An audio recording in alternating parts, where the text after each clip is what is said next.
Assalamualaikum warahmatullahi wabarakatuh. Waalaikumsalam warahmatullahi wabarakatuh. Innal hamdalillah nahmaduhu wa nasta'inuhu wa nastaghfiruhu wa na'udzu billahi min shururi anfusina wa min sayyiati a'malina. Man yahdihillahu fala mudilla lahu wa man yudlil fala hadiya lahu. أشهد أن لا إله إلا الله وحده لا شريك له وأشهد أن محمدا عبده ورسوله يا أيها الذين آمنوا اتقوا الله حق تقاته ولا تموتن إلا وأنتم مسلمون يا أيها الناس اتقوا ربكم الذي خلقكم من نفس واحدة وخلق منها زوجها وبث منهما رجالا كثيرا ونساء واتقوا الله الذي تساءلون به والأرحام إن الله كان عليكم رقيبا أما بعد فإن أصدق الحديث كتاب الله وخير الهدي هدي محمد صلى الله عليه وسلم وشر الأمور محدثاتها وكل محدثة بدعة وكل بدعة ضلالة وكل ضلالة في النار. Ma'asyar syabab rahimani wa rahimakumullah wa iyyakum jami'an. Para pemuda-pemuda semoga dirahmati Allah Subhanahu wa taala. Alhamdulillah kita bersyukur kepada Allah Subhanahu wa taala. Pada sore hari ini kita dapat berjumpa dan bertemu kembali di majelis ilmu ini. Kita akan melanjutkan materi pembahasan kita, masih menerangkan tentang kitab Tauhid, yang mana kita telah memasuki bab yang kedua dari sekian banyak bab yang disebutkan di dalam kitab Tauhid ini. Satu kitab yang membahas rumit tentang permasalahan Tauhid yang disusun oleh Syekh Muhammad At-Tamimi. Dan kita memasuki bab Fadlut Tauhid wa ma yukaffiru minadz dzunub. Bab yang menjelaskan tentang keutamaan tauhid dapat menggugurkan ataupun menghapuskan dosa-dosa. Dan sudah kita sebutkan beberapa dalil yang dibawakan oleh al-muallif beserta dengan penjelasan-penjelasannya dari kitab Al-Jadid Syarhu Kitab Tauhid, di mana telah kita jelaskan dua dalil. Yang pertama yaitu surat Al-An'am ayat yang ke-82, demikian juga hadis telah kita jelaskan yang menerangkan tentang keutamaan tauhid ini, di mana di akhir hadis itu Nabi SAW menyebutkan Allah Subhanahu wa taala akan memasukkan seorang ke dalam syurga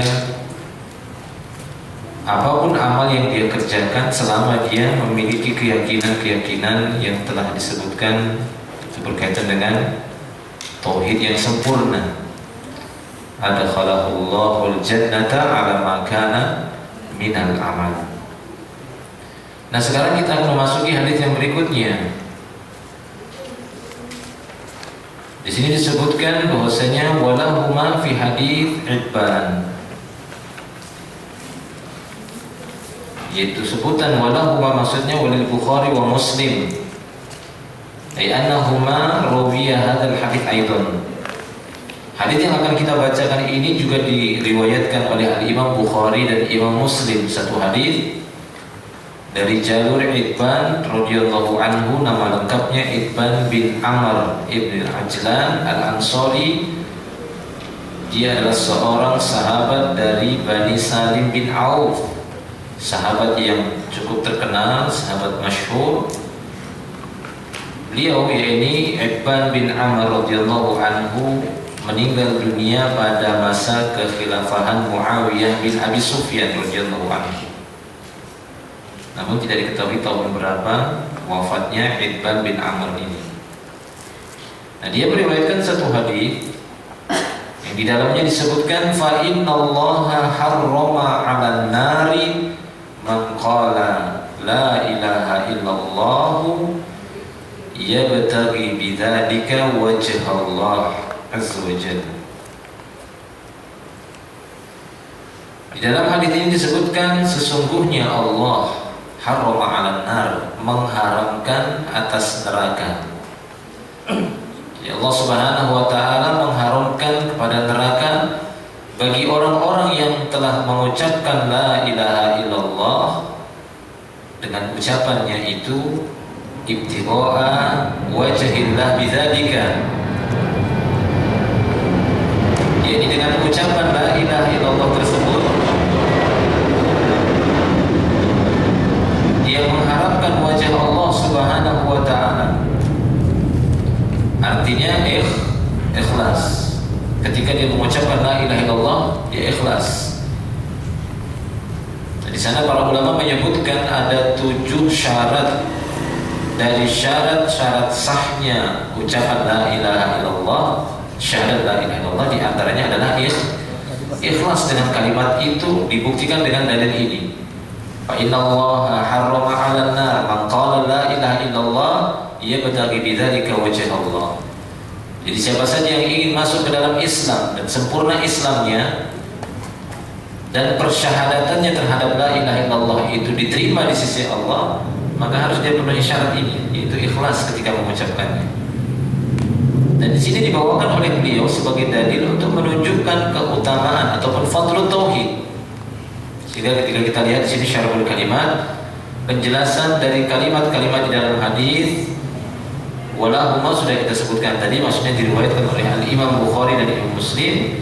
Adapun pada kalimat harrama 'alan nar, maksudnya adalah mana'ahu Allahu min dukhuliha. Allah mencegah orang yang mengucapkan kalimat ini untuk masuk ke dalam api neraka, dicegah oleh Allah, ditahan, jangan masuk. Itu maksudnya innallaha harrama 'alan nar, sesungguhnya Allah mengharamkan atas neraka orang yang mengucapkan kalimat ini ibtigha'a wajhillah. Itu semata-mata hanya mengharapkan wajah Allah Subhanahu wa taala. Sehingga kata beliau di dalam syarhul kalimat ini, penjelasan kalimat, adapun ucapan man qala la ilaha illallah, bagi orang-orang yang mengucapkan qaul la ilaha illallah, maksudnya qalaha bi lisanihi 'arifan bi ma'naha 'amilan bi muqtadaha. Jadi ucapan yang dimaksud di sini bukan hanya sebatas ucapan. Karena sesungguhnya orang-orang Arab itu sangat memahami apa yang dimaksud dengan qala, ucapan. Karena sesungguhnya tidak mungkin seorang berucap akan tetapi tidak memahami dan tidak mau mengerjakan serta melaksanakan tuntutan dari yang dia ucapkan. Makanya ya kata beliau di sini maksudnya qala la ilaha illallah, qala la ilaha illallah qalaha bi lisanihi. Dia mengucapkan dengan lisannya, 'arifan bi ma'naha. Dan ma'rifah, arif itu maksudnya faham tentang maknanya, tahu makna la ilaha illallah itu tahu. Maksudnya di dalam makna la ilaha illallah mewajibkan dia untuk membersihkan ibadah-ibadahnya dari kesyirikan. Tidak boleh ada satupun yang masuk di dalam ibadahnya kecuali illallah, la ilaha. Jadi dibuang seluruh Tuhan-Tuhan selain Allah. Yang berhak hanya Allah Subhanahu wa taala. Itu maknanya yang sudah kita sebutkan secara berulang-ulang. Amilan bi muqtadhaha, dan dia siap sedia untuk melaksanakan tuntutan dari kalimat la ilaha illallah tersebut. Inilah makna man qala la ilaha illallah. Nah, demikian. Yabtaghi, apa yang dimaksud yabtaghi? Yatlubu, menuntut. Yabtaghi bidzalika, yakni bi qouli la ilaha illallah, dengan ucapan la ilaha illallah tadi. Yang dia tuntut, yang dia cari dan dia harapkan hanyalah wajah Allah Subhanahu wa taala. Sehingga di dalam Asy-Syarhul Ijmali, penjelasan secara global dari hadis ini, beliau mengatakan bahwasanya hadis ini mengabarkan kepada kita bahwasanya Allah Subhanahu wa taala akan menyelamatkan setiap siapa saja, itu menyelamatkan dari azab api neraka, bagi siapa saja yang mentauhidkan Allah Subhanahu wa taala, kemudian melaksanakan tuntutan dari tauhidnya dengan maksud ataupun tujuan mendekatkan diri kepada Allah tanpa ada riya dan sum'ah. Kalau memang seperti ini, maka jelas seorang hamba yang seperti ini niscaya akan mendapatkan keutamaan tauhid yang sempurna. Itu dalam hadis ini mengabarkan kepada kita Allah akan menyelamatkan dari azab api neraka orang-orang yang mentauhidkan Allah, kemudian melaksanakan tuntutan dari tauhid itu, kemudian qalsi, dan itu memang benar-benar dengan kalimat tadi yang dia maksudkan hanyalah mendekatkan diri kepada Allah, bukan untuk mencari pandangan manusia ria, bukan untuk mencari pujian manusia ataupun pembicaraan manusia, yaitu sum'ah, supaya orang mendengar amalan dia, bukan untuk itu. Maka ini jelas bersih dari syirik akbar dan syirik asghar. Al-fawaid, maka faidah-faidah yang bisa kita petik dari hadis ini, yang pertama kata beliau, la yadkhulun nara man akhlasa tauhid lillah, bahwasanya orang yang benar-benar memurnikan, mengikhlaskan tauhidnya kepada Allah tidak akan masuk dalam api neraka. Ya, jadi jelas ini satu jaminan berdasarkan hadis ini, orang-orang yang benar-benar ikhlas dengan tauhidnya dia tidak akan mungkin masuk ke dalam api neraka. Dipastikan dia akan masuk ke dalam syurga. Faedah yang kedua, la tasluhul aqwal wal a'malu illa biniyati taqarrubi ila Allah. Bahwasanya ucapan ataupun perbuatan manusia tidak akan sah kecuali dengan menyertakan niat untuk mendekatkan diri kepada Allah Subhanahu wa taala. Jadi begitu banyaknya ucapan-ucapan manusia, begitu banyaknya perbuatan manusia, ini tidak akan dianggap baik, tidak akan dianggap satu amalan dan ucapan yang saleh kecuali niatnya ketika melakukannya ataupun ketika mengucapkannya dia berniat ingin taqarrub ila Allah, dia ingin mendekatkan diri kepada Allah, bukan taqarrub ila nas, bukan taqarrub ila dunia, bukan untuk mendekatkan diri kepada dunia, mendekatkan diri kepada manusia, mendekatkan diri kepada penguasa, mendekatkan diri kepada orang lain ataupun yang semisalnya, bukan, tapi semata-mata mendekatkan diri kepada Allah Azza wa Jalla. Jadi ini perkara yang penting, bahwasanya ucapan-ucapan dan perbuatan manusia itu dianggap sebagai satu ucapan yang saleh, satu amalan yang saleh kalau memang sungguh-sungguh dia mengucapkan dan melakukan itu hanya untuk mendekatkan diri kepada Allah, supaya dia tambah dekat terus dengan amalan, dia tambah dekat kepada Allah. Faedah yang ketiga kata beliau, itsbatu sifatil wajh lillahi ta'ala, penetapan bahwasanya Allah punya sifat wajah. Jadi Allah punya wajah.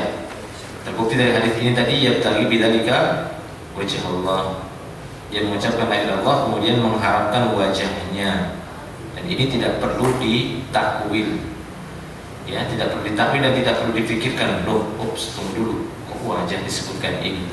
Tidak perlu, kan begitu ya.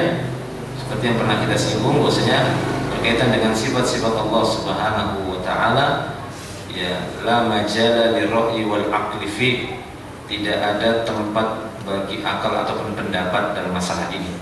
Saya berpendapat wajah Allah itu begini, tidak ada cocok gitu ya. Saya berpendapat nggak cocok Allah punya wajah. Itu lebih parah lagi, nggak cocok punya wajah begitu ya. Jadi punya apa? Sebagaimana kalau dinafikan dari kita wajah, saya nggak cocok, ya nggak setuju kalau punya wajah. Untung teman gitu ya. Jadi Islam, kalau pada manusia saja itu mulia, maka bagi Allah juga lebih pantas untuk mendapatkan sifat tersebut. Kalau manusia itu punya sifat baik, maka Allah lebih pantas untuk menyandang sifat baik.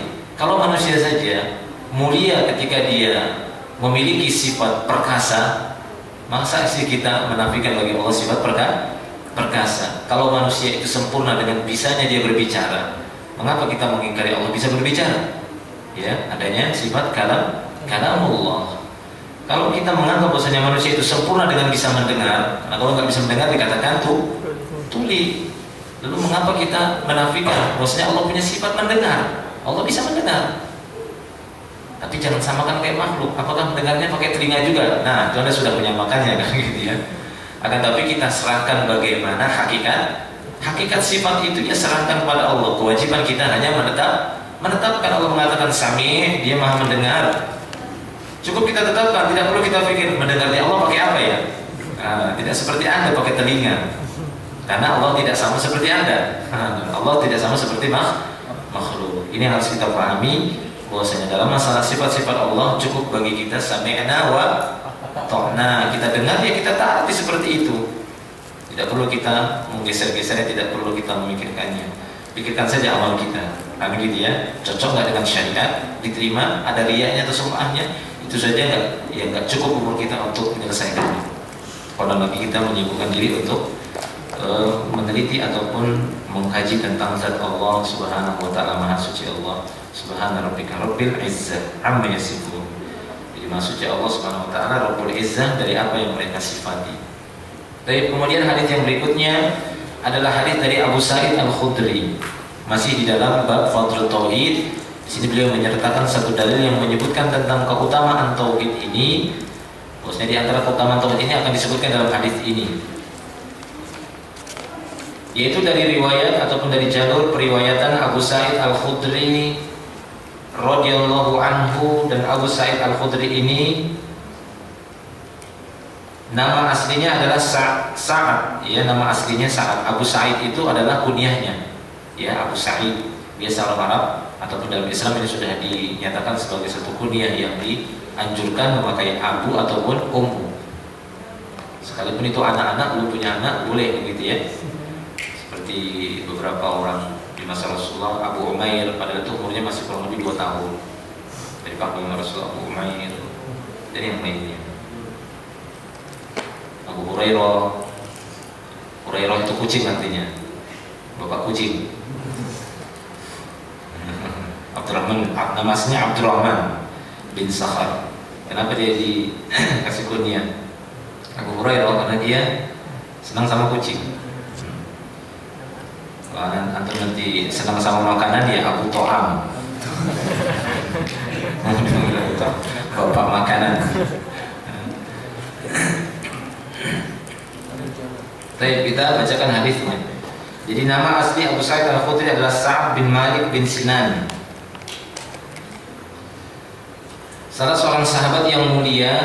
Demikian juga ayahnya. Dia meninggal di Madinah pada tahun 74 Hijriah radhiyallahu anhu, semoga Allah meridhoinya. Dia meriwayatkan dari Rasulullah SAW bahwasanya beliau SAW bersabda, yaitu beliau menceritakan tentang dialog antara Nabi Musa dengan Rabbuna, dengan Rabb kita yaitu Allah Subhanahu wa taala. Dia menceritakan, Nabi SAW menceritakan, qala Musa, satu saat Nabi Musa pernah berkata kepada Rabb, kepada Allah Subhanahu wa taala, ya Rabbi, alimni syai'an azkuruka wa ad'uka bih.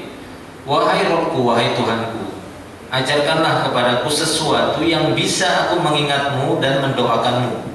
Ya, dan berdoa kepadamu, meminta kepadamu dengan sesuatu tadi, maksudnya satu kalimat. Ya, satu kalimat, alimni, ajarkan aku sesuatu, yakni satu yang aku bisa mengingat dirimu dan aku bisa berdoa kepadamu dengan menggunakannya. Maksudnya menjadikannya sebagai wasilah, sebagai satu tawassul. Qala, maka Allah Subhanahu wa taala berfirman kepada Musa, qul ya Musa la ilaha illallah. Wahai Musa, ucapkan la ilaha illallah. Padahal Nabi Musa tadi ingin meminta sesuatu yang sifatnya khusus. Saya minta yang khusus, satu kalimat yang khusus yang orang lain nggak ada, orang lain nggak tahu dan tidak punya kalimat itu. Sehingga dengan sesuatu tadi aku bisa mengingatmu dan aku bisa jadikan kalimat itu sebagai tawassul ataupun sebagai wasilah untuk meminta kepadamu ya Allah. Maka Allah Ta'ala mengatakan, ya Musa, ucapkan la ilaha illallah. Qala, maka apa kata Musa? Ya Rabbi, kullu ibadika yaquluna hadza. Semua hambamu itu mengucapkan kalimat ini. Jadi dianggap remeh sama Nabi Musa alaihissalam. Bukan dianggap remeh, artinya bukan yang diinginkan Nabi Musa kalimat ini sebenarnya awalnya, tapi dia ingin satu kalimat yang khusus. Ya, satu kalimat yang khusus. Karena Nabi Musa menganggap kalimat ini adalah kalimat yang enggak khusus lagi. Ini semua orang tahu, bukan gitu ya. Semua orang tahu ini sudah. Setiap hambamu mengucapkan kalimat ini. Maka apa kata Allah Subhanahu wa taala? Qala ya Musa law anna samawati sab'a wa 'amirahun ghairi wal ardina sab'a fi kiffatin wa la ilaha illallah fi kiffatin malat bihinna la ilaha illallah wa Ibnu Hibban wal Hakim was-Sahhahu. Maka Allah Ta'ala mengatakan kepada Nabi Musa, wahai Musa, kalau seandainya 7 lapis langit itu beserta bangunan-bangunan yang ada di dalamnya, amirahunna itu imarah ya, imarah. Ini kata Emirat Arab, imarah. Bahasa plesetannya. Kalau seandainya langit yang 7 itu beserta bangunan-bangunan yang ada di dalamnya, untuk menunjukkan di langit itu ada bangunan-bangunan, jangan salah. Ya, ada makhluk, ada yang tinggal di sana, yaitu dari kalangan malaikat ahlus sama, ada ahlul ardi. Ahlus sama kalau disebutkan dalam hadis biasa disebutkan ahlus sama akan memberikan, memintakan ampunan untuk mereka, untuk orang-orang yang ada di majelis. Ahlus sama maksudnya siapa itu? Para malaikat. Nah di sana ada bangunan-bangunan untuk mereka. Amirahunna itu al-imar. Kalau seandainya langit yang 7 itu beserta isi-isinya, bangunan yang ada dalamnya selain aku, kata Allah. Kenapa? Karena Allah zatuhu bainatun, ya ini an makhluqatihi. Maksudnya Allah zat Allah itu terpisah dari makhluknya. Ini merupakan penjelasan Ahlussunnah wal Jamaah, tidak seperti yang dipahami oleh sebagian kelompok-kelompok yang keliru di dalam memahami tentang Allah Subhanahu wa taala, yang mereka menganggap bahwasanya Allah zatnya itu bisa bersatu dengan makhluk. Maha suci Allah Subhanahu wa taala. Sehingga tidak heran kalau kita dapati di antara mereka mengatakan ya Allah itu saya itu Allah. Kenapa? Karena keyakinan mereka di awal Allah itu menyatu dengan makhluknya. Dimanapun kita berada dan apapun yang kita saksikan ini, itulah dia Allah, kata mereka. Jadi di comberan itu juga ada Allah menurut mereka. Begitu ya.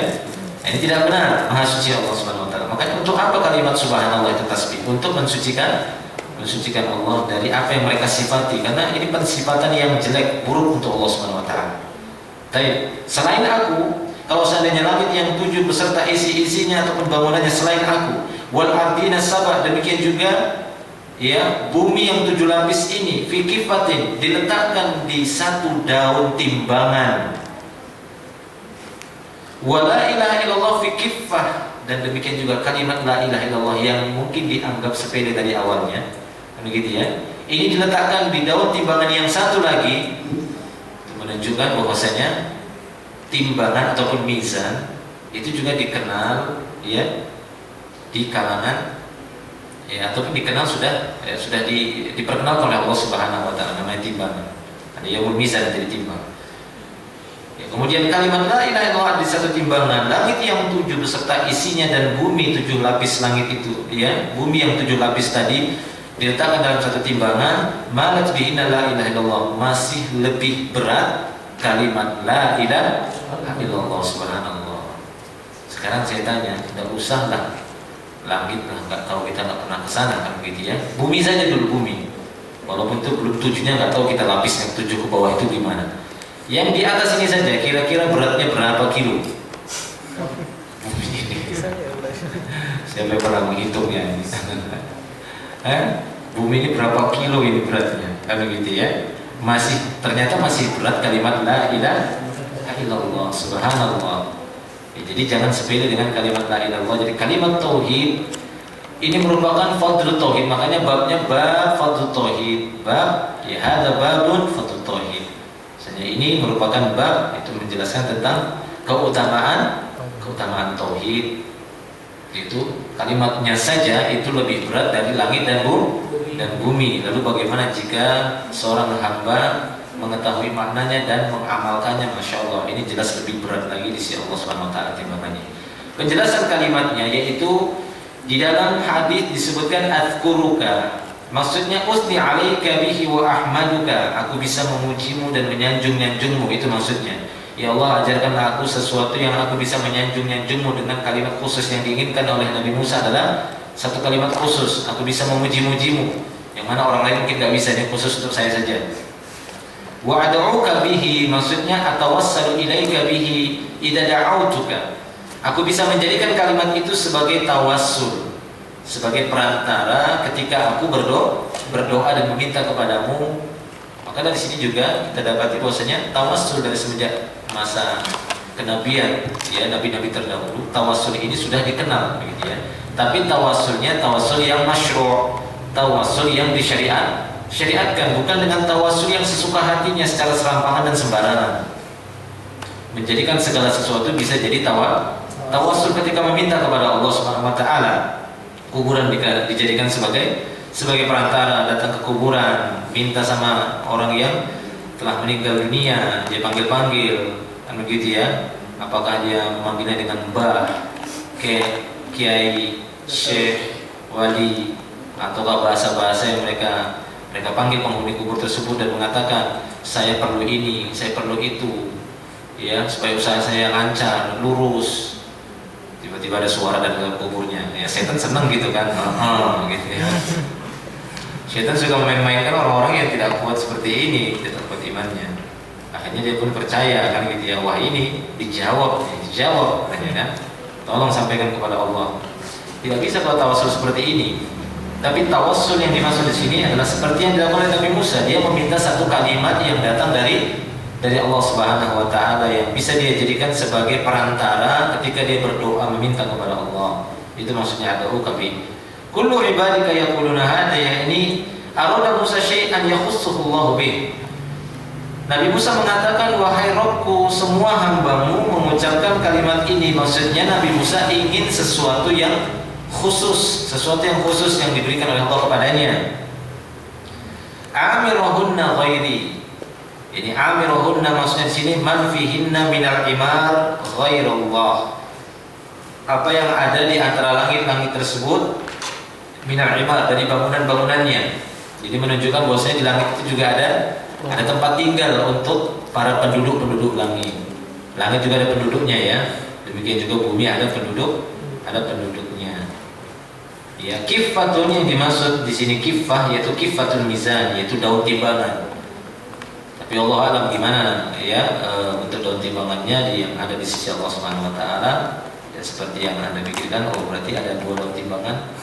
Ada satu tiangnya, ada begini, begitu kan, ada menjadikan lampau hukum kan gitu ya. Malat bihinna maksudnya masih lebih berat, ya, kalimat la ilaha illallah tadi daripada langit dan bumi. Baik. Nah, asyarul ijmali, penjelasan secara global bahwasanya Nabi kita mengabarkan sallallahu alaihi wasallam bahwasanya utusan Allah Rasulullah Musa alaihissalam pernah meminta sesuatu dari Allah. Dari sekian banyak jenis ibadah, dia ingin meminta sesuatu yang khusus, yang tujuannya agar Nabi Musa bisa lebih memuji-muji Allah, menyanjung dan mengagungkannya, ataupun menjadikan kalimat itu sebagai tawassul perantara ketika dia meminta kepada Allah. Maka Allah memberikan irsyad, memberikan petunjuk kepada Nabi Musa dengan satu kalimat yang paling sempurna, yaitu kalimatul ikhlas, kalimat tauhid, yaitu kalimat la ilaha illallah. Maka tatkala Nabi Musa meminta kalimat itu dari dia, artinya Nabi Musa di sini meminta kalimat selainnya. Kalau ini sudah tahu semuanya, dia ingin kalimat yang lain. Maka di sana Allah Subhanahu wa taala menunjukkan bagaimana keutamaan kalimat ini. Karena menurut Nabi Musa ini kalimat yang sudah banyak diketahui, sudah tersebarlah di tengah-tengah manusia. Enggak surprise gitu ya. Dia ingin dia surprise gitu ya, bisa beda dengan yang lainnya. Ya, bisa beda dengan yang lainnya. Maka Allah Subhanahu wa taala menyebutkan satu kalimat yang mana kalimat itu jika ya dibandingkan dengan langit dan bumi beserta lapisan-lapisannya dan bangunan yang ada di dalamnya, maka jelas masih lebih berat lagi kalimat la ilaha illallah. Kenapa demikian? Li'annaha aslu kulli din wa asasu kulli millah. Karena kalimat la ilaha illallah merupakan dasar dari setiap agama yang diturunkan oleh Allah, dari agama samawi semua, ya, aslu kulli din wa asasu kulli millah. Seluruh agama, seluruh millah yang diturunkan oleh Allah Subhanahu wa taala, asasnya dan asalnya adalah kalimat la ilaha illallah, pondasinya la ilaha illallah. Baik, al-fawaid. Adapun faedah dari hadis tadi, beberapa faedah bisa kita petik. Yang pertama kata beliau, yajuzu lisyakhsi ay yas'alallaha syai'an yakhussuhu Allahu bih. Ini faedah yang pertama, bahwasanya diperbolehkan bagi seseorang untuk meminta kepada Allah sesuatu yang Allah mengkhususkan untuknya. Ini boleh meminta sesuatu yang khusus. Ya Allah, saya minta rumah yang bisa di atas laut, misalnya seperti itu. Boleh nggak minta seperti itu? Boleh, nanti antum dikasih gitu ya. Apa namanya itu? Kapal induk. Nah, itu kan. Jangankan rumah, pesawat aja bisa mendarat di sana kan gitu ya. Nanti dikasih kapal induk. Mau kan? Minta rumah di atas laut. Ya jelas bisa. Untuk nanti diberikan kekuatan dan diberikan kemampuan untuk membuat rumah di atas laut, nggak tenggelam seperti kapal induk itu. Nah demikian. Jadi ini diperbolehkan meminta sesuatu yang khusus kepada Allah Subhanahu wa Ta'ala. Ini tidak hanya pengkhususan bagi Nabi Musa saja, tapi ini diperbolehkan kata beliau di sini pensyarah dalam kitab. Jadi disebutkan bolehnya seorang meminta kepada Allah dengan sesuatu yang Allah mengkhususkan untuknya. Ya apapun itu, misalnya ya Allah, saya ingin nanti pasangan saya yang hafal Quran 30 juz, hartanya banyak, wajahnya tampan, tingginya ya, gitu ya, misalnya.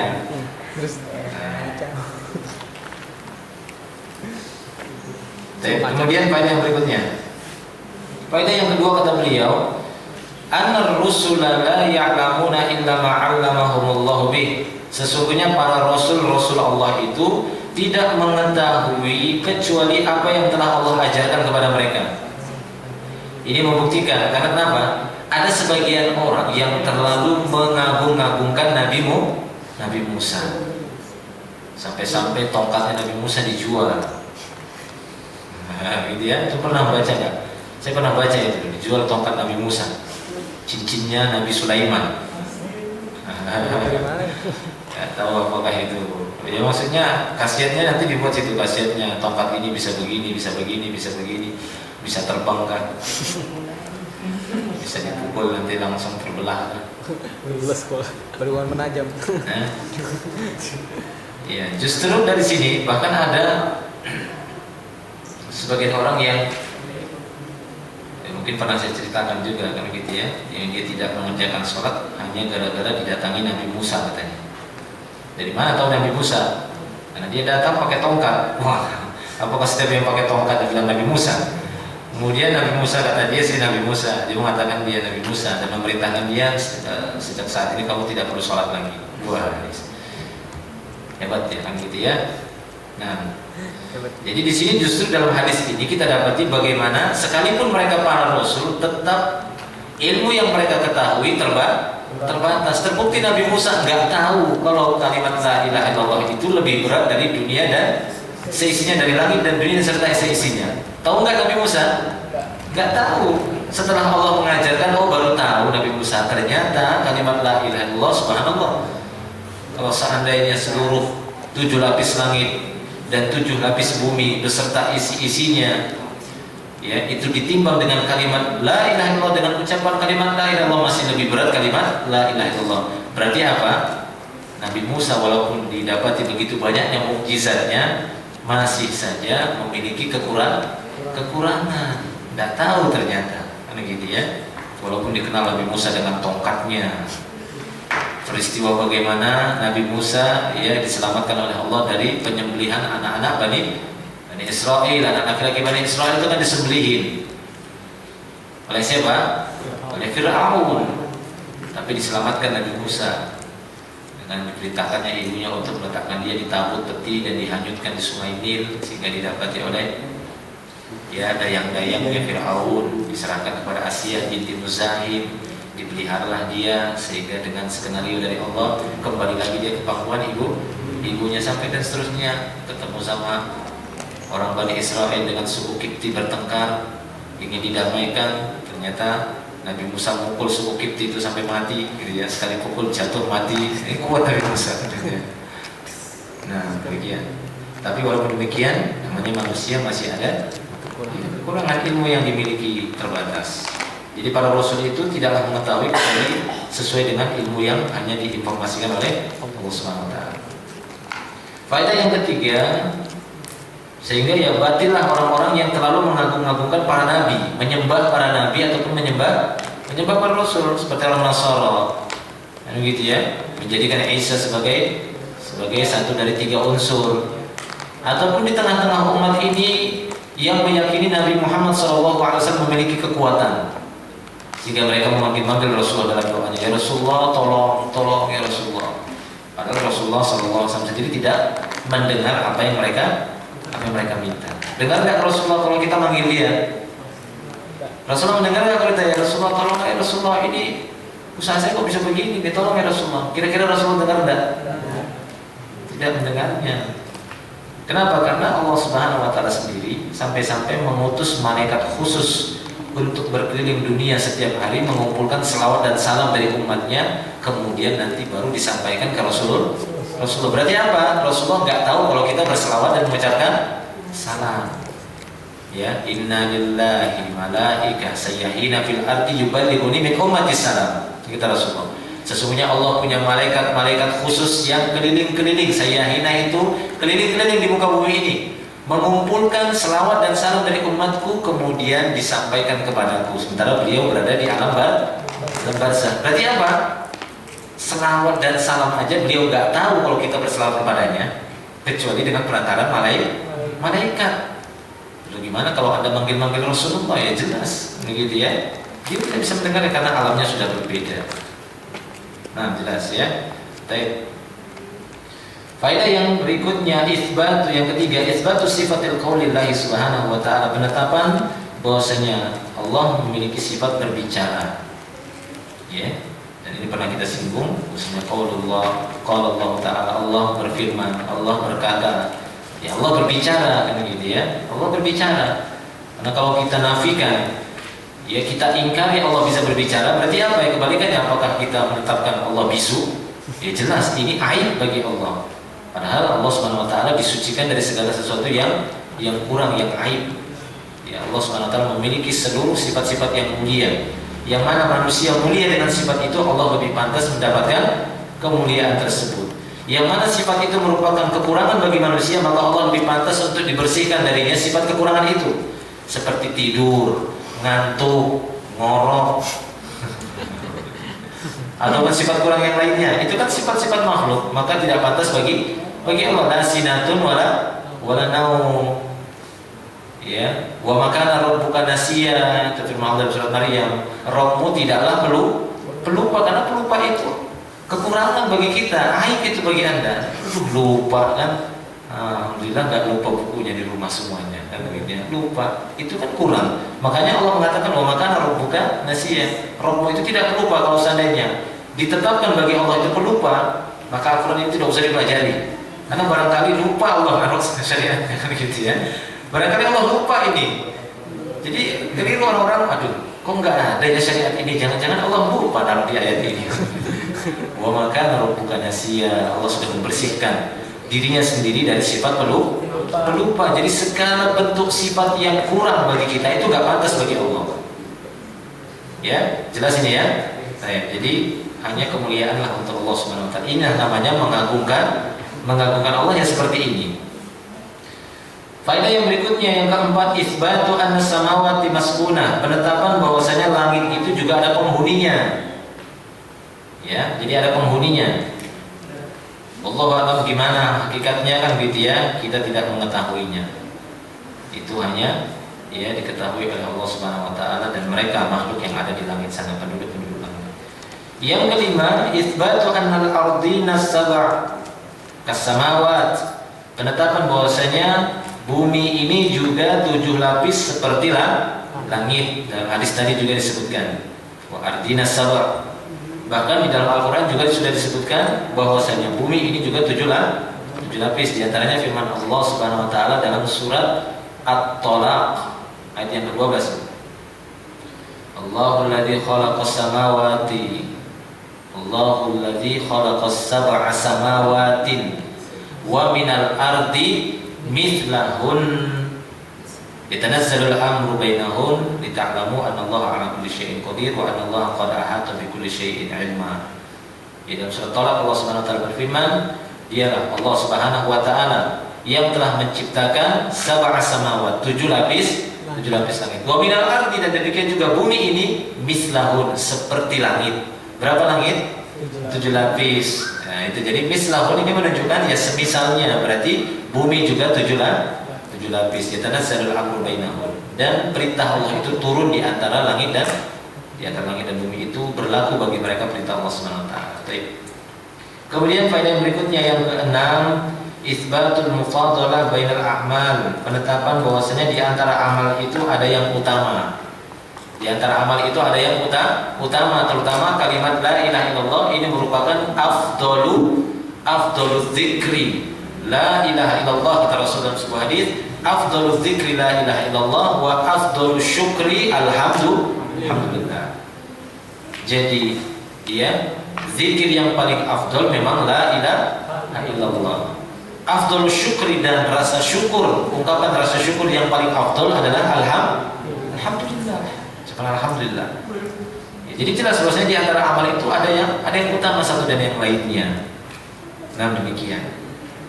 Baik. Kemudian yang ketujuh, bayanu 'idhami wa fadli la ilaha illallah, penjelasan agung dan mulianya la ilaha illallah. Baik. Munasabatul hadis lil bab, kecocokan hadis yang dibahas ini dengan babnya, yaitu bab fadlul tauhid. Hadis ini menunjukkan bahwasanya kalimat tauhid la ilaha illallah hiya afdalul azkar wa asqaluha fil mizan, bahwasanya kalimat la ilaha illallah merupakan zikir yang paling afdal dan yang paling berat di timbangan. Jadi sekian banyaknya zikir, yang paling berat zikir apa? Tahlil. Makanya banyak orang tahlilan. Ya. Jadi afdal zikir la ilaha illallah yaitu kalimat tahlil. Makanya banyak orang tahlilan. Demikian juga banyak kalimat lain takbir, makanya orang takbiran. Kan begitu ya. Kemudian ada kalimat apalagi tasbih, ada tasbihan. Istirja gitu ya, tahmidan. Istirjaan itu la ilaha illallah wa inna ilaihi raji'un. Yasinan katanya. Allah alam. Baik ya, jadi itu tadi hadisnya sudah kita sebutkan faedahnya. Hadis yang terakhir. Di hadis yang terakhir ini ya, insyaallah dalam bab fadlul tauhid atau bab fadlul tauhid. Hadis yang terakhir dari pembahasan atau bab ini yaitu hadis yang diriwayatkan oleh Imam Tirmidzi, dan dia menghasankan hadis ini dari jalur Anas bin Malik. Ya, Anas bin Malik radhiyallahu anhu, nama aslinya Anas, anaknya Malik. Ya, Malik bin An-Nadhr Al-Ansari Al-Khazraji, yaitu khadim Rasulullah SAW, pembantunya Rasulullah yang telah membantu Rasulullah semenjak umur dia 10 tahun. Kemudian Rasulullah wafat ketika dia berumur 20 tahun. Ya, jadi hampir kurang lebih 10 tahun dia melayani Rasulullah SAW, dan dia meninggal pada tahun 93 Hijriyah di Basrah. Dan ini di antara sahabat yang paling lama meninggal juga. Baik, Anas bin Malik radhiyallahu anhu dia berkata, sami'tu Rasulullah sallallahu alaihi wasallam. Aku telah mendengar Rasulullah sallallahu alaihi wasallam bersabda. Qala Allah Ta'ala berfirman, yakni hadis qudsi. Ini dikenal dengan hadis qudsi. Kata Anas, aku mendengar Rasulullah bersabda, dan sabda Rasulullah, Allah Ta'ala berfirman, berarti hadis qudsi. Nah, di sana Allah Ta'ala berfirman, ya ibna Adam. Sebenarnya hadis ini panjang, tapi ini potongan hadisnya saja, kan terlalu panjang ya, yang berkaitan dengan pembahasan ini. Di sana Allah Subhanahu wa Ta'ala berfirman, ya ibna Adam, lau ataitani bi qurabil ardi khataya thumma laqitani la tusyriku bi syai'an la ataituka bi qurabiha maghfiratan.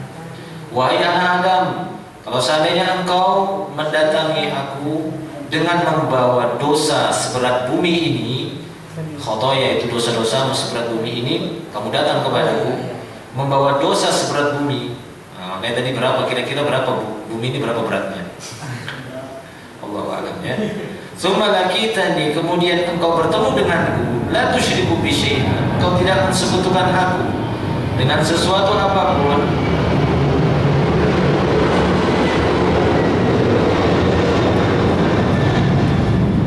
Maka balasannya apa? La ataituka bi qurabiha maghfiratan, maka aku pun akan datang kepadamu dengan memberikan maghfirah seberat dosa yang kamu bawa tadi. Itu seberat bumi. Dengan syarat apa? La tusyriku bi syai'an, jangan kamu sekutukan aku. Kalau kamu datang menghadapku dengan membawa dosa seberat bumi ini, akan aku berikan maghfirah dengan seberat itu juga. Artinya diberikan ampunan jika kau datang kepadaku dengan tidak membawa kesyirikan. Syarhul kalimat, penjelasan kalimat. Qurabul ardi maksudnya mal'uha atau qaribun min mal'iha, yaitu isinya gitu ya. Jadi seluruh isi bumi ini, qurabiha yaitu beratnya dan beserta isi-isinya ataupun yang mendekatinya. Khotoya yang dimaksud dalam hadis ini adzunub, dosa-dosa, kesalahan di sini dosa-dosa. La tusyriku bi syai'a, la tusyrik bi ayya nau'in min anwa'i syirk. Maksudnya la tusyriku bi syai'an, kamu tidak membawa dosa syirik apapun dari seluruh jenis-jenis kesyirikan. Tidak juga syirik akbar, tidak juga syirik asghar. Memang benar-benar bersih, tidak bawa dosa syirik, tapi membawa dosa-dosa selain syirik, maka akan diberikan ampunan. Subhanallah. Ya, selama seorang itu kemungkinan besar ketika seorang itu datang menghadap Allah, dia tidak punya dosa syirik akbar, tidak punya juga syirik asghar, enggak pernah sum'ah, enggak pernah riya, enggak pernah syirik akbar, tapi banyak dosa besarnya mungkin gitu ya. Mungkin dia gitu ya, melakukan dosa-dosa yang antara dia dengan Allah Subhanahu wa taala. Ya, maka yang seperti ini punya kemungkinan besar untuk mendapatkan ampunan dan tidak akan disiksa selama dia tidak punya dosa kesyirikan. Syarhul ijmali, penjelasan secara global. Kata beliau di sini, yukhbiruna Allah Subhanahu wa taala fi hadzal hadits al-qudsi anna man mata mukhlishan tauhidahu lillahi tarikan li jami' anwa'i syirki fa inna Allah sayubaddilu aw sayadhullu sayiatihi bihasanat hatta law kanat dunubuhu mil al-ardi aw qariban min mil'iha. Allah Subhanahu wa taala mengabarkan kepada kita di dalam hadis ini, yaitu hadis qudsi, bahwasanya orang yang meninggal dunia dalam kondisi bersih, ya, tauhidnya itu ikhlas, bersih, dia meninggalkan seluruh jenis-jenis kesyirikan, maka Allah Subhanahu wa taala akan membersihkan kesalahan-kesalahannya dan menggantinya dengan kebaikan. Kalau sekalipun sekalipun dosa-dosa yang dia bawa tadi sepenuh bumi ataupun hampir sepenuh bumi, maka akan mendapatkan ampunan. Al-fawaid, maka faidah yang bisa kita sebutkan ataupun disebutkan di dalam syarah kitab tauhid ini al-jadid. Faidah yang pertama dari hadis ini, yang pertama itsbatu sifatil qaulillahi 'alal wajhi allati bihi subhanahu, sudah kita sebutkan tadi. Penetapan sifat berbicara bagi Allah yang sesuai dengan keagungan Allah Subhanahu wa taala. Faedah yang kedua, bayanu si'ati fadlillahi wa rahmatihi, penjelasan luasnya karunia dan rahmat Allah Subhanahu wa taala. Faedah yang ketiga, yaitu kematian di atas tauhid. Seorang yang mati meninggal dunia di atas tauhid, kemudian murni, seorang yang meninggal dunia di atas tauhid yang murni, ini merupakan syarat mendapatkan ampunan maghfirah. Jadi syarat mendapatkan maghfirah yaitu dia meninggal dunia dengan membawa tauhid yang murni, yang bersih, maka dia akan mendapatkan ampunan. Ini syaratnya adalah tauhidnya ini tadi. Tapi ini perlu diperinci. Kata beliau, yang pertama, kalau di sana ada seorang yang meninggal dunia membawa syirik akbar, pasti masuk neraka. Bahkan dia kekal di dalam neraka. Kemudian seorang yang meninggal dunia bersih dari syirik akbar, tapi dia masih punya syirik asghar, cuma sedikit. Nah, gitu ya. Dia meninggal dunia, syirik akbar tidak ada. Yang dia bawa hanyalah syirik asghar. Mungkin riak-riaknya ada, sum'ah-sum'ahnya, tapi sedikit. Ya, sedikit. Kemudian kebaikan-kebaikan atau pahala amal kebaikannya itu lebih berat, lebih banyak daripada kesalahan-kesalahannya. Maka niscaya dia akan masuk ke dalam surga insyaallah. Paham ini ya? Dia meninggal dunia tidak membawa syirik akbar, hanya saja dia membawa syirik asghar, tapi sedikit. Masih lebih banyak pahala-pahala kebaikannya. Ya, pahala kebaikannya masih lebih berat daripada dosa syiriknya tadi. Karena dosa syirik juga adalah dosa syirik, ya, artinya tidak menyebabkan dia kekal di neraka. Maksudnya syirik asghar begitu ya, adalah dosa syirik yang tidak menyebabkan pelakunya kekal di neraka. Sebagian ulama mengatakan dia masuk ke dalam cakupan dosa besar juga, kan gitu ya, masuk ke dosa besar, tapi masih memungkinkan ya orangnya itu akan memasuki surga Allah Subhanahu wa taala. Dan ini juga kan beda-beda syirik asghar seorang. Ada yang mungkin cuma beberapa kali saja dia dalam seumur hidupnya, cuma 2-3 kali aja. Nah, mungkin seperti itu kan. Tapi amal kebaikannya mungkin lebih banyak sehingga dia akan masuk ke dalam surga. Yang ketiga, seorang yang meninggal dunia bersih dari syirik akbar, tapi memiliki syirik asghar ketika dia meninggal dunia. Dan syirik asgharnya ini serta kesalahan-kesalahannya yang lain, dosa-dosanya masih lebih berat daripada amal kebaikannya, maka dia berhak untuk masuk ke dalam neraka, cuma nggak kekal. Ya, dia masuk ke dalam neraka untuk membersihkan dosa dan kesalahannya tadi, karena syirik asgharnya masih lebih banyak atau kesalahan-kesalahan yang lainnya. Dan di sana ada tambahan lagi yang keempat, enggak ada di sini, yaitu seorang yang meninggal dunia tidak membawa dosa syirik akbar, tidak pula membawa dosa syirik asghar, enggak ada, tapi dosa besarnya banyak yang dibawa syirik. Maka kalau ini insya'a ghafaralahu wa insya'a azabahu. Jika Allah mau, Allah akan menyiksa dia, dan jika Allah mau, Allah akan mengampuni dia, ya, dan bersih sama sekali. Ini sesuai dengan firman Allah Subhanahu wa taala, innallaha la yaghfiru an yushraka bihi wa yaghfiru ma duna dzalik liman yasha. Siapa yang dia kehendaki. Ataupun yang berikutnya, seorang yang meninggal dunia enggak ada dosa besar, enggak ada syirik akbar, enggak ada syirik asghar, enggak ada bersih. Pahalanya juga banyak besar, dosanya ada, mungkin ada dosa, tapi sedikit. Nah, ini kemungkinan besar dan insya Allah orang ini akan masuk surga tanpa hisab, tanpa azab. Itu akan pembahasannya nanti setelah ini. Setelah bab ini nanti akan ada pembahasan keutamaan orang-orang yang mentahqiq tauhidnya, dia akan masuk surga, enggak dihisab, enggak diazab, langsung lurus masuk surga. Allahu a'lam bishawab. Mungkin ini saja yang bisa kita sampaikan, ya.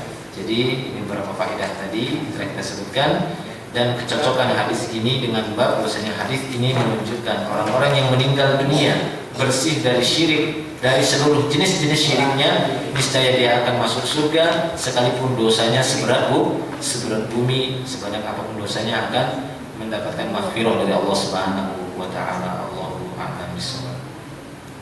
Tapi mungkin ini saja yang bisa kita sampaikan. Kalau yang bertanya silakan sebelum kita akhir.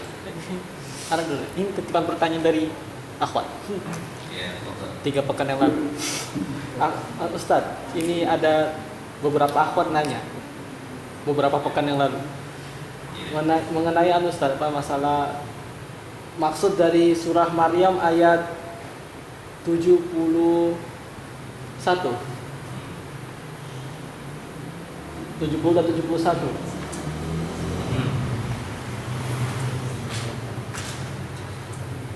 Catat besar ya. Iya, Baca artinya ya. iya baca yang wariduha itu ya. Iya, Ustaz.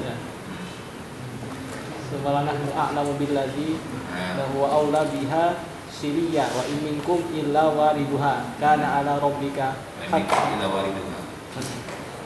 Iya, kenapa? Maksudnya apa, Ustaz? ayat ini? Penjelasannya Ustaz. Wa in minkum illa wariduha. Para ulama tafsir memberikan penjelasan, di antaranya Imam Ibnu Katsir, bisa dicek di sana nanti. Kurang lebihnya saya menukil di sana. Ya, wa in minkum illa wariduha, dan tidak ada di antara kalian melainkan akan memasuki neraka itu. Jadi mereka mengatakan bahwasanya semuanya nanti akan masuk ke dalam api neraka, yang soleh-soleh juga masuk. Tapi nggak disiksa, tidak diazab, dan neraka itu tidak terasa panas bagi mereka, cuma mereka disaksikan ini dia neraka, supaya mereka tahu bagaimana bahwasanya ancaman Allah selama di dunia itu benar, supaya terbukti ini neraka, benar kan? Bukan bote-bote. Bahasa apa lagi? Bahasa apa itu bote-bote? Sarmia. Iya, jadi benar semuanya. Ya, semuanya nanti masuk, tapi tidak akan merasakan panasnya benar. Cuma membuktikan ini dia dimasukkan. Wa in minkum illa wariduha. Tidak ada, ini benar-benar penafian. Tidak ada pun di antara kalian melainkan akan memasuki neraka itu. Maksudnya masuk neraka di sini bukan disiksa. Semuanya yang soleh juga yang baik itu akan masuk ke neraka dan melihat bagaimana neraka, gejolak api nerakanya, kan gitu ya, kedahsyatan api neraka itu. Tapi penduduk neraka enggak gitu ya, enggak dimasukkan ke dalam surga, dilihat wah gini. Cuma hanya saja mereka dikasih tunjuk secara umumnya saja. Inilah tempat kalian gitu ya. Kalau seandainya kalian bertakwa dulu selama di dunia, maka mereka menyesal. Nah demikian ya, jadi itu yang dimaksud wa in minkum illa wariduha. Ya bosnya tidak ada di antara kalian melainkan akan memasuki neraka itu, bukan masuk di sini disiksa kan gitu ya, tapi bagi orang-orang soleh masuknya mereka untuk menyaksikan kebenaran ancaman Allah Subhanahu wa taala. Baik, wallahu a'lam. Jelas ya? Untuk lebih jelasnya nanti ya coba dibaca tafsirnya di sana. Ya, kurang lebih ada beberapa riwayat yang mendukung itu.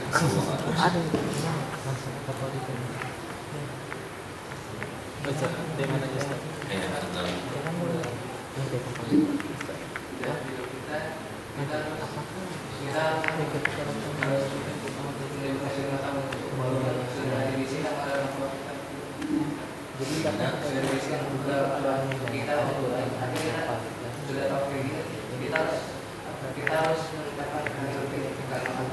Apakah kita harus mengulang syahadatain setelah kita besar gitu ya? Ya tidak perlu. Ya, tidak perlu kita mengulang lagi kalau kita memang sudah lahir dari orang tua yang muslim, ya. Tapi kalaupun dia lahir dari kedua orang tua yang non muslim, selama dia belum baligh, kemudian mungkin diadopsi dan diambil kan gitu ya, dipelihara oleh orang-orang Islam, maka tidak perlu dia disyahadatkan lagi kalau dia belum mencapai balighnya. Tapi kalau dia sudah baligh, kan gitu ya, kalau dia sudah baligh ingin masuk Islam ya harus mengucap dua kalimat syahadat. Iya. Jadi yang keliru seperti penerapan sebagian orang ketika mau menikah disuruh syahadat. Ya, ini aneh gitu loh. Yang pertama memang nggak ada syariatnya, itu pertama kan gitu ya, nggak ada syariatnya. Nggak pernah Rasulullah ketika menikahkan sahabatnya harus syahadat, kalau nggak sah. Nggak pernah, karena syahadat itu yang ma'ruf, masyhur di masa Rasulullah, mengucap dua kalimat syahadat untuk memasukkan ke dalam Islam, kan gitu ya. Itu bagi orang-orang muslim masuk Islam ya mengucap dua kalimat syahadat. Dan di sana memang dua kalimat syahadat ini ada tempat-tempat tertentu, ini ibadah. Tidak boleh semua tempat itu kita syaratkan harus dua kalimat syahadat. Kapan kita disyariatkan mengucap dua kalimat syahadat? Selain masuk Islam, kita kan sudah Islam. Kapan? Iya, di dalam sholat. Ya, di dalam sholat itu jelas memang ada tuntunannya mengucap asyhadu an la ilaha illallah wa asyhadu anna Muhammadan abduhu wa rasuluh. Nah demikian. Adapun selain itu, jika tidak ada perintahnya untuk mengucapkan dua kalimat syahadat, ya jangan, tidak usah, gitu ya. Nah dengan alasan supaya lebih menguatkan Islamnya. Hendak mas, untuk menguatkan Islam itu Anda melaksanakan perintah-perintah Allah, itu menguatkan Islam Anda, menguatkan iman Anda, itu laksanakan perintah Allah. Semakin baik, semakin cocok dengan syariat, itu akan semakin kuat. Itu yang menguatkan keimanan, menguatkan Islam kita, bukan dengan mengucapkan dua kalimat syahadat lalu tambah kuat ininya gitu ya. Tapi kalau dia mengucapkan kalimat tahlil saja, ini boleh, karena itu memang afdal zikr. Dan itu juga mengucapkannya secara mutlak, bukan harus dikhususkan malam Jumat saja, itu gak ada. Malam Kamis saja, malam Sabtu saja, gak ada pengkhususan seperti itu. Ya, ketika kita mendapati satu dalil yang di sana hanya disebutkan keutamaannya saja, maka kita melaksanakannya juga secara bebas. Tidak perlu kita tentukan berapa jumlahnya, tidak perlu kita tentukan di mana tempatnya, tidak perlu kita tentukan kapan waktunya, nggak perlu juga kita tentukan bagaimana bentuknya. Ya, afdhal dzikri la ilaha illallah. Seafdhal dzikir la ilaha illallah. Berarti bentuknya gimana cara menzikirkannya? La ilaha illallah. Tidak ada seperti itu. Kecuali memang telah ada ketentuannya dari syariat. Misalnya apa? Ucapkan Allahu Akbar takbir ketika kalian mau ruku. Itu yang Allahu Akbar, Allahu Akbar. Ucapkan sami Allahu liman hamidah. Ini jelas ada tuntunannya. Tapi kalau nggak ada tuntunannya, Anda buat sendiri, ya ini yang tidak boleh, kan begitu ya. Ini yang dia dikatakan perbuatan yang mengada-ngada di dalam Islam. Allahumma syuraka syara'ullahu minad-din ma lam ya'zan bihi Allah, dalam surat Asy-Syura 21 Allah Ta'ala mengatakan, apakah mereka punya tandingan-tandingan sekutu selain Allah yang membuatkan untuk mereka syariat yang gak pernah ada izinnya. Ya, paham ya? Jadi tidak perlu dia mengucapkan syahadat atau 2 kalimat syahadat lagi setelah dia besar, kalau dia memang lahir dari orang Islam ataupun dari orang tua yang muslim. Allahu a'lam.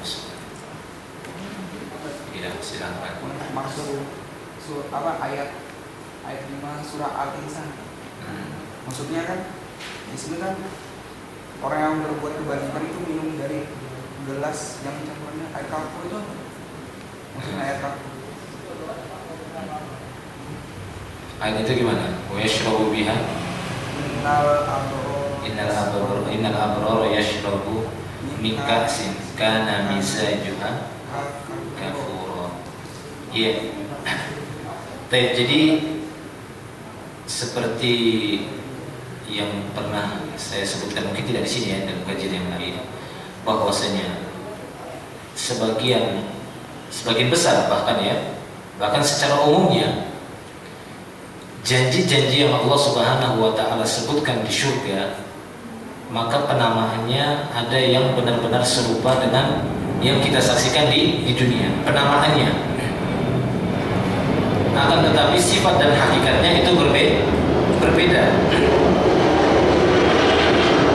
Bahkan di sana saya dapati dalam sebuah riwayat, ketika Allah Subhanahu wa Ta'ala memerintahkan Adam untuk turun ke dunia karena kesalahannya, kemudian Allah membekali dia dengan buah-buahan di surga. Jadi dibekali buah-buahan di surga. Ini kamu bicara di bumi ini, turunkan ke dunia. Jadi dibekali dengan barang-barang ataupun buah-buahan atau yang semisalnya yang ada di surga, itu dibekali itu Adam, kemudian dia diletakkan di dunia. Maka tidak heran ya, akan tetapi ketika sudah dibawa ke dunia, maka jadilah buah-buah yang di surga tadi, kenikmatan di surga itu menjadi kenikmatan dunia. Makanya di surga ada khamar, ada madu, ada kafur, ya, ada susunya, dan ada semisalnya. Jadi kita jangan mengatakan, wah, masa di surga dikasih kapur, beda gitu ya. Kapur menurut kita di sini kan kapur, nanti beda lagi di surga. Memang minuman itu, jenis minuman. Kapur. Ya. Khamar di sini gimana? Enak atau tidak? Terus Mabuk kan gitu ya. Enak. Tapi apakah sama khamar di sini sama di surga? Kapur. Anda makan kapur baru gimana? Semaput Anda.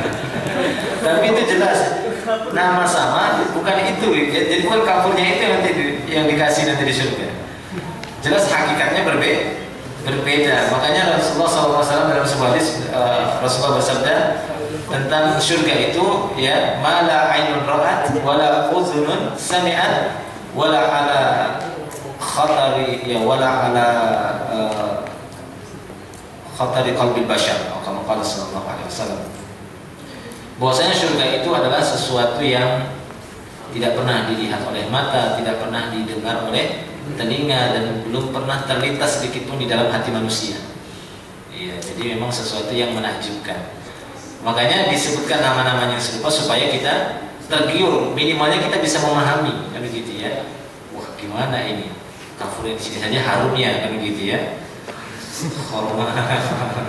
Khomar, kan begitu ya. Susu, ya madu dan semisalnya.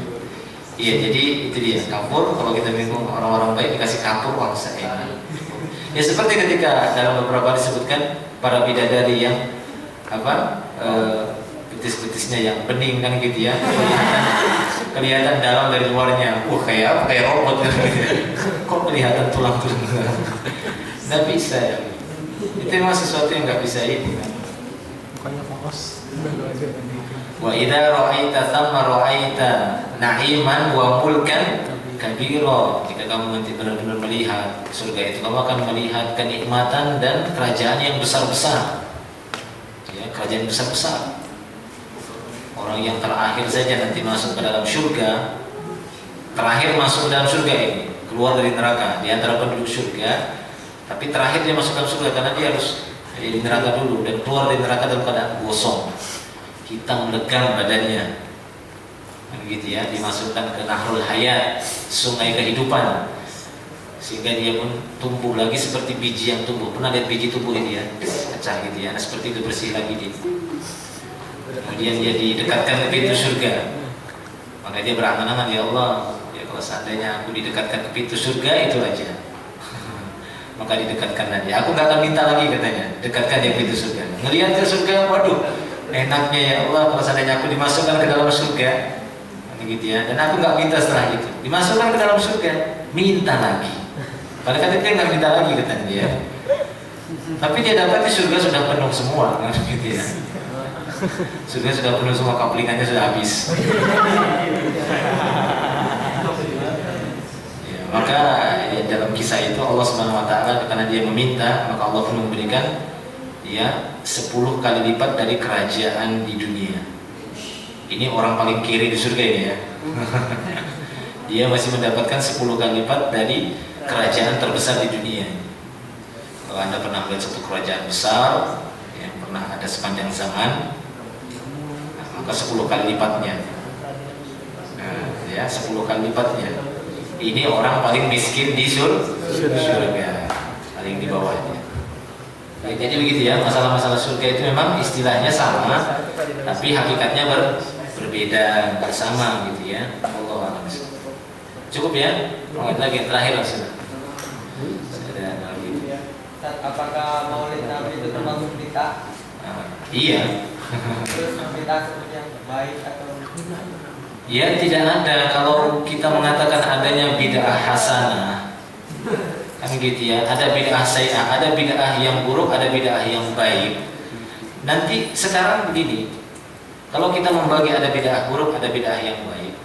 Lah kapan bid'ah itu yang buruknya? Karena semua orang menganggap bid'ah itu nanti baik.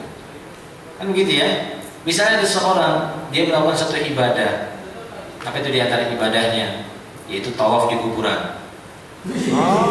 Sambil takbir, Allahu Akbar, la ilaha illallah, di kuburan. Loh, iya kan? Loh, ini bid'ah bunda, ini bid'ah hasanah. Lah kapan yang sayyi'ahnya kapan? Semua nanti mengatakan bid'ah hasanah. Lah kapan bid'ah sayyi'ahnya? Bid'ah yang dolalah, kata Rasulullah itu wa kullu bid'atin dolalah, setiap bid'ah itu sesat. Nah, itu kapan? Kapan itu terjadi? Sabda Rasulullah ini kapan diberlakukan, di mana ini? Iya kan?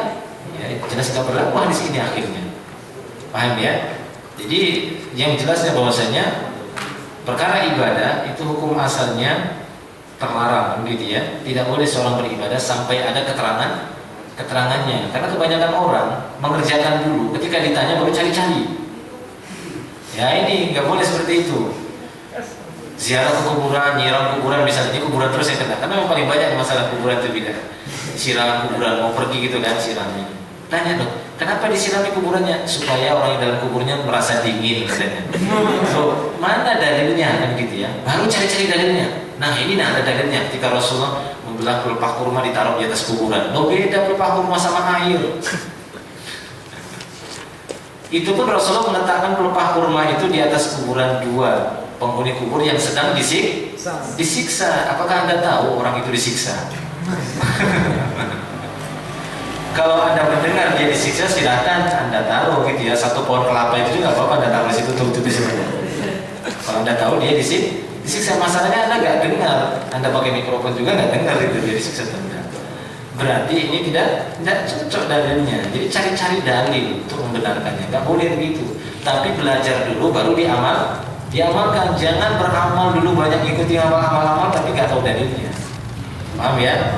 Jadi disitulah dia ada istilahnya bidah itu memang nggak ada syariatnya gitu. Artinya memang nggak ada dalil yang mendukung amalan itu. Ya, jadi itu bid'ah ya tolalah kan gitu ya, tidak ada yang hasanah. Adapun bid'ah yang berkaitan dengan dunia ini bukanlah bid'ah yang masuk dalam istilah syariat. Kenapa? Karena Allah sendiri juga pelaku bid'ah. Allah itu pelaku bid'ah atau tidak? Allah pelaku bid'ah, tapi bukan bid'ah secara syar'i. Ya, bid'ah secara kauniyah.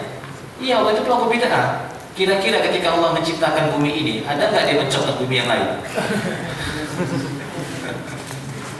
Hah? Apakah Allah mencontoh, aduh, yang plak ini kayaknya bagus bumi yang ini, saya ciptakan juga bumi gitu. Itu kan bid'ah namanya. Kan gitu ya, membuat sesuatu yang baru tandingan gitu, sesuatu yang baru gitu. Kan begitu ya, dibuat lagi yang baru tandingannya. Ya itu termasuk makna makanya Allah mengatakan ya badi'us samawati wal ardi dalam surah Al-Baqarah. Badi'u itu dari kata bada' bid'ah. Allah lah yang memulai penciptaan langit dan bumi tanpa ada contoh. Syariat ini Allah yang pertama kali ciptakan, nggak ada contoh. Allah nggak contoh. Itu kayaknya syariatnya bagus kayaknya. Contoh nggak ada. Allah Subhanahu Wa Taala Maha Suci. Allah Subhanahu Wa Taala ya Maha Suci Allah. Jadi Allah sendiri secara kauninya ya melakukan sesuatu yang tidak ada syariat, nggak ada syariatnya dulu, memang nggak ada syariatnya. Allah yang membuat itu sendiri, nggak ada contohnya Allah membuat itu. Nah makanya kalau ada seorang membuat satu alat yang nggak ada contohnya, dia membuat baru, dia dikatakan pelaku bid'ah. Mungkin Anda membuat satu mobil yang bisa dilipat-lipat dikantongi, Anda adalah pelaku bid'ah. Tapi bid'ah dalam istilah umum gitu ya, bukan istilah syariat, itu dalam istilah umum, istilah bahasa Arab saja. Boleh kita mengatakan demikian, karena memang kamu membuat sesuatu nggak ada contohnya, nggak ada yang mencontoh kamu membuat begitu, kan gitu ya. Buat pulpen bisa loncat-loncat sendiri misalnya, atau yang lainnya. Nah makanya dalam masalah dunia tidak apa-apa, Anda dibebaskan berbuat bid'ah dalam masalah dunia. Tapi dalam masalah agama Anda tidak boleh berbuat bid'ah. Tapi masalah dunia terserah, Anda mau buat apa aja kayak gitu ya, yang bermanfaat, yang penting dia tidak berbahaya, tidak memudaratkan, ya silakan. Paham ya? Sudah ada terakhir. Insyaallah ya, nanti kita lanjutkan pada pertemuan akan datang. Wallahu a'lam bishawab. Wa akhiru da'wana alhamdulillah. Subhanallah wa bihamdika asyhadu an la ilaha illa anta astaghfiruka wa atubu ilaik. Assalamualaikum warahmatullahi wabarakatuh. Waalaikumsalam warahmatullahi wabarakatuh.